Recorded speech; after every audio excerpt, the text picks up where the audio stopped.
Why do mapart bases exist on Constantiam? Do other servers do them better? What makes them work so well?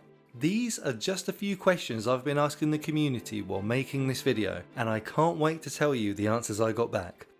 But first, let's continue this series on mapart bases and explore the history of ALF bases on Constantiam.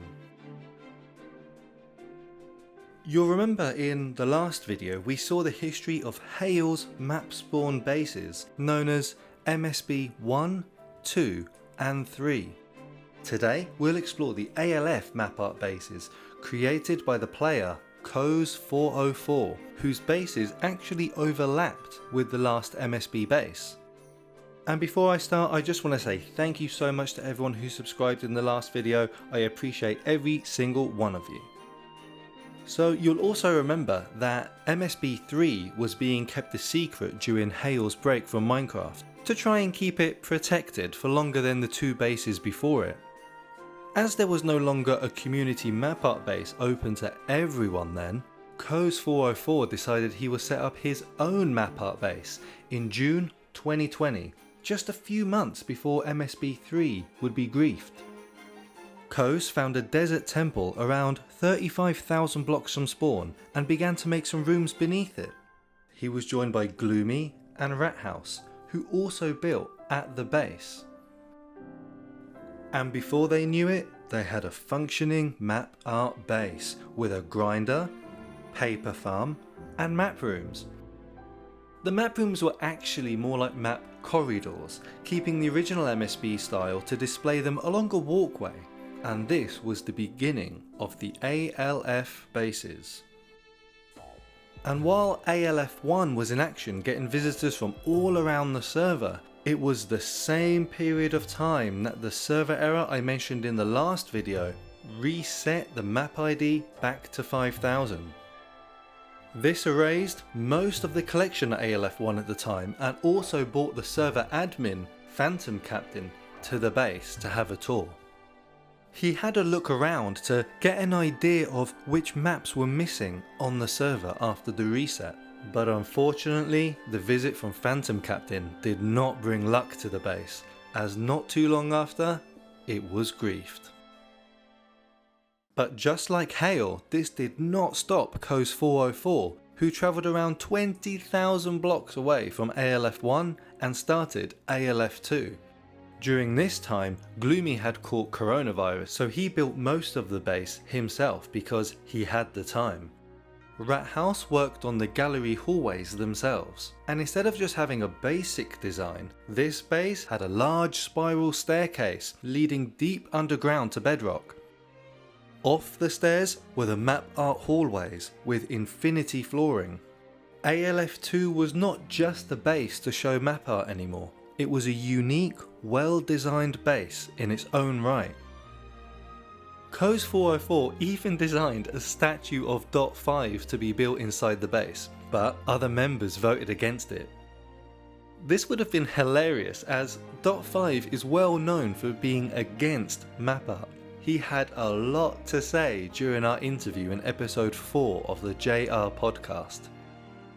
Dude, you're not an artist if you make map art. You're pasting images from online. Even like I'm like giving flag to Astroki about this fucking Israel flag. It's like, put the candle in the Israel flag. It's 100% original. I'm like, did you design the candle? No. Did you design the flag? No. Well, it's not. It's 0% original then. Koz even managed to get some polar bears into the base after struggling for some time, but they didn't last too long as he killed them in a brutal kill aura accident. Boys and girls, please remember your keybinds for your clients. Now you probably know what I'm gonna say, right? Yep, the base was found and yep, the base was griefed. But again, this did not stop Koz404. In fact, when choosing a location for ALF 3, it was only under 20,000 blocks away from ALF 2. But this time, baritone was used for a lot of the building work and clearing out large underground rooms. The base even had dedicated sections for certain types of map art. For instance, there was a wall dedicated to a map of Nyrok's Constantiam timeline. Ian Rand Mackenzie built a library showcasing many original and rare books from all around the server, and this was actually bigger than the library Whips built at the MSB bases.